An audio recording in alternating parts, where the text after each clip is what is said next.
দিলাম। তো সর্বপ্রথম আমরা আইপিএসের পিছনে যাব, পিছনের অংশটা দেখব আসলে পিছনে আমি কি কি অপশন দিয়ে দিয়েছি। তো এটা হচ্ছে পিছনের অংশ বন্ধুরা, দেখতে পারতেছেন এই যে এসি কট, এটা হচ্ছে এসি কট, এটা হচ্ছে আমাদের মেন লাইন, এখান থেকে ঢুকবে, অর্থাৎ আইপিএসে যেভাবে থাকে হুবহু সেইভাবে। আর এখানে আমি কুলিং ফ্যান লাগিয়েছি, এই যে কুলিং ফ্যান। এই কুলিং ফ্যানটা হচ্ছে যখন এই হিটসিন গরম হবে, মসফেটগুলো গরম হবে, তখনই হচ্ছে এই কুলিং ফ্যানটা চলা শুরু করবে। আর এখানে আরেকটা কুলিং ফ্যান দিয়েছি, এটা হচ্ছে আমাদের ব্যাটারি চার্জ করার জন্য। বন্ধুরা, আমার এর আগে মিনি আইপিএস যেগুলো দেখছেন আপনারা, মিনি আইপিএসে যে সার্কিট দিয়ে করা, সেম একই সার্কিট দিয়েই একইভাবেই আমি এটা কানেকশন দিয়েছি। এই যে বড় ব্রিজ ডায়োড দেখতে পারতেছেন, তো এই ব্রিজ ডায়োডগুলো গরম হয়, তো এই জন্য এখানে বড়টা হিটসিন দিয়ে দিয়েছি, আর এখানে এই কুলিং ফ্যান দিয়ে দিয়েছি যাতে করে আমার ডায়োডটা ফেটে না যায়। এটা হচ্ছে ইনপুট ফিউজ, অর্থাৎ এই যে আমাদের কানেকশন যখন এসি যখন ইনপুট হয়েছে, এই ইনপুটের জন্য এই ফিউজ হচ্ছে এইটা। তো এটা আমাদের গেল ইনপুট ফিউজ। আর আউটপুট ফিউজ দিই নাই, কিন্তু আউটপুটের জন্য আমি ব্রেকার দিয়ে দিয়েছি এখানে একটা, দেখতে পাচ্ছেন বন্ধুরা, একটা ব্রেকার দিয়ে দিয়েছি, কারণ আউটপুটে আসলে এই ব্রেকারটা দেওয়া আমি অনেকটা গুরুত্বপূর্ণ মনে করেছি। তাই আউটপুটে ফিউজ না দিয়ে আমি আউটপুটে ব্রেকার দিয়ে দিয়েছি, যে আমাদের লাইনে কোথাও ফল্ট হলে সঙ্গে সঙ্গে ব্রেকার পড়ে যাবে। তো এটা একটি 6 এম্পিয়ারের ব্রেকার। তো এই আইপিএস থেকে 6 এম্পিয়ার কারেন্ট তো সাপ্লাই দিতে পারবে না, কারণ এখান থেকে সর্বোচ্চ 300 বা 350 ওয়াট বেরোইতে পারে আউটপুট। তো দেখেন বন্ধুরা, এরপরে এই সকেট, এটা হচ্ছে আমাদের সকেট। এই সকেটগুলাই ইউপিএসের সাথে ছিল, তো সেই সকেটগুলাই আমি এখানে লাগিয়ে দিয়েছি।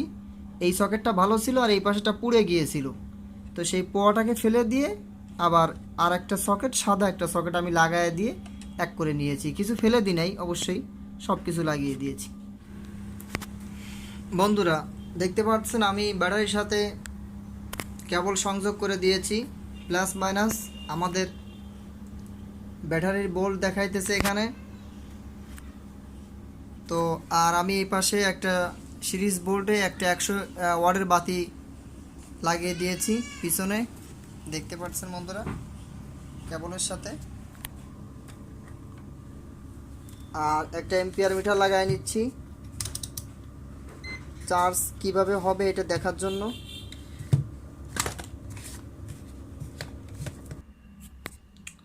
আমি এখন এটাকে চার্জে দিব, দেখতে থাকুন বন্ধুরা। আমি একটা ডিজিটাল মিটার নিয়েছি, মাল্টিমিটার, একটা এম্পিয়ার মিটার নিয়েছি। দেখেন আমি এখন এটাকে চার্জে দিচ্ছি। দেখেন বন্ধুরা, আমার আইপিএসটা চার্জে দিচ্ছি, আইপিএসটা চার্জে দিলাম। হ্যাঁ, চার্জ ধরছে বন্ধুরা, দেখতে পারতেছেন এম্পিয়ারে চার্জ হইতেছে। চার্জ হয়ে গেলে অটোমেটিকলি বন্ধ করে দিবে। তো এখন আমি আইপিএসটা অন করব।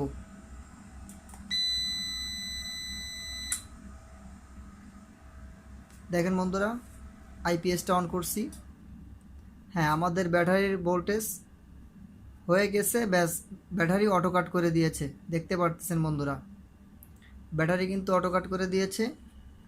আর আমাদের এসিতে 233 ভোল্টেজ আছে, এখানে 234 ভোল্ট দেখাইতেছে। তো এখন আমরা কি করব, আমরা এখানে একটা সিরিজ লাইন জ্বালাবো। দেখতে পাচ্ছেন বন্ধুরা, আমি এখানে কিন্তু পিছনে কানেকশন দিয়ে দিয়েছি 100 পাওয়ারের একটা বাতি, এবং ডিজিটাল মাল্টিমিটারের সাথে আমি সকেটের সাথে কানেকশন করে দিয়েছি। তো আমাদের কিন্তু এখন ব্যাটারিতে ফুল চার্জ আছে, এজন্য আর চার্জ নিচ্ছে না, 00 এম্পিয়ার, 00 এম্পিয়ার। তো এখন আমরা এটা এসিতে চালাবো। দেখেন বন্ধুরা, এসিতে জ্বালিয়ে দিয়েছি, এটা আমাদের কারেন্টে চলতেছে। তো এটা কারেন্টে চলতেছে বন্ধুরা, এখন এটা অফ করে দিলাম, 100 পাওয়ারের একটা বাতি। তো এখন যদি আমরা এটাকে অফ করে দিই, তাহলে আমাদের ইনভার্টার চালু হয়ে যাবে। দেখেন বন্ধুরা,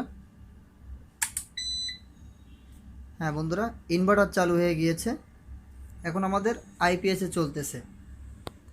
তো দেখতে পাচ্ছেন বন্ধুরা, আইপিএসে চলতেছে।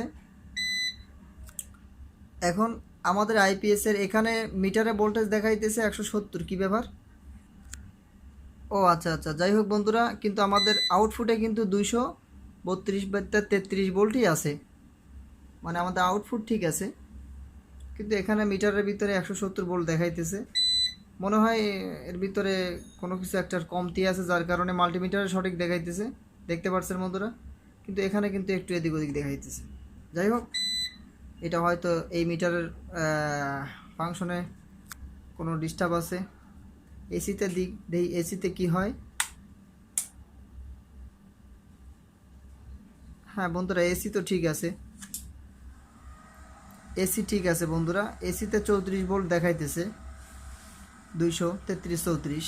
এসি ঠিক আছে, মেইন লাইনে ঠিক আছে, কিন্তু যখনই আমাদের আইপিএস দিচ্ছে তখন আউটপুটে আমাদের মাল্টিমিটার সঠিক দেখাইতেছে, কিন্তু এখানে একটু এদিক ওদিক দেখাইতেছে। যাই হোক, এটা হয়তো এর ফাংশনে কোনো সমস্যা, ফাংশনে বলতে কি হয়তো এর কোনো কম্পোনেন্ট এখানে একটু কমতি আছে, যার কারণে এখানে আইপিএসে দিলে এরকম হচ্ছে।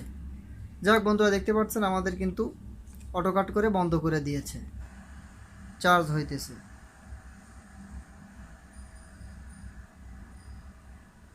চার্জ হইতেছে, হ্যাঁ, আমাদের চার্জ অফ করে দিয়েছে, আমাদের ট্রান্সফরমার, ফ্যানও বন্ধ হয়ে গিয়েছে। দেখতে পারলেন বন্ধুরা, আমাদের এই ফ্যানটা চলতেছে হচ্ছে এই ব্যাটারি চার্জ করার জন্য, ব্যাটারি ফুল হয়ে যাবে, ফ্যান চলা বন্ধ হয়ে যাবে। আর এই কুলিং ফ্যানটা চলবে হচ্ছে আমাদের যখন এই মসফেটগুলো গরম হবে, তখন কারেন্ট চলে গেলে যখন মসফেটগুলো গরম হবে ব্যাকআপ দিতে দিতে, তখন হচ্ছে এই ফ্যানটা চলা শুরু হবে। তা না হলে শুধু শুধু যদি ফ্যান চলা শুরু হয় তাতে ব্যাটারি লস হয়। এর জন্য এখানে আমরা এনটিসি দিয়ে দিয়েছি। তো মনে করুন আমরা এখানে একটু হিট দিই, তো এখানে হিট হলে দেখবেন ফ্যান চলা শুরু হয়ে যাবে।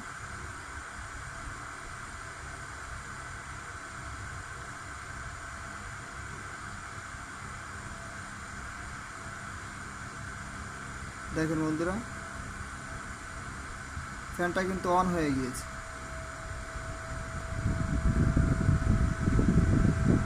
দেখতে পাচ্ছেন বন্ধুরা, মানে মসফেট যখন গরম হবে তখন অটোমেটিকলি ফ্যান চলা শুরু হবে, মসফেট ঠান্ডা হয়ে যাবে, ফ্যান বন্ধ হয়ে যাবে, চার্জ হয়ে গেলে অটো ফ্যান বন্ধ করে দিবে। এখন আমরা আমাদের আইপিএসটাকে লোড দিয়ে দেখব যে আইপিএসের লোডটা কেমন হয়। তো আমরা এটাকে এখানে আমরা এটা অফ করে দিলাম, আমাদের কারেন্ট চলে গেল। এখন আমাদের এখানে কিন্তু ভোল্টেজ 232/33ই আছে, এখানে মিটারের কারণে কমতি দেখাচ্ছে। তো আমরা এখানে 100 পাওয়ারের একটা বাতি জ্বালিয়ে দেব। দেখেন বন্ধুরা, হ্যাঁ, আমরা 100 পাওয়ারের একটা বাতি জ্বালিয়ে দিয়েছি। আমাদের ভোল্টেজ কিন্তু 230 এরকম আছে, দেখতে পাচ্ছেন বন্ধুরা। আমাদের ব্যাটারি ভোল্টেজ 11.7। হ্যাঁ, তো দেখতে পাচ্ছেন বন্ধুরা। তো আমাদের এখন কারেন্ট দিয়ে দিই, কারেন্ট দিয়ে দিলাম। তো দেখেন বন্ধুরা, আমাদের কিন্তু সুন্দরভাবেই চলতেছে, কিন্তু বন্ধুরা দেখতে পারতেছেন কোনো কমতি নেই, সব কিছুই সঠিকভাবে চলতেছে। কাছে ভিডিওটি যদি ভালো লাগে অবশ্যই লাইক, কমেন্ট, শেয়ার করবেন এবং এরকম ভিডিও পেতে অবশ্যই চ্যানেলটি সাবস্ক্রাইব করবেন।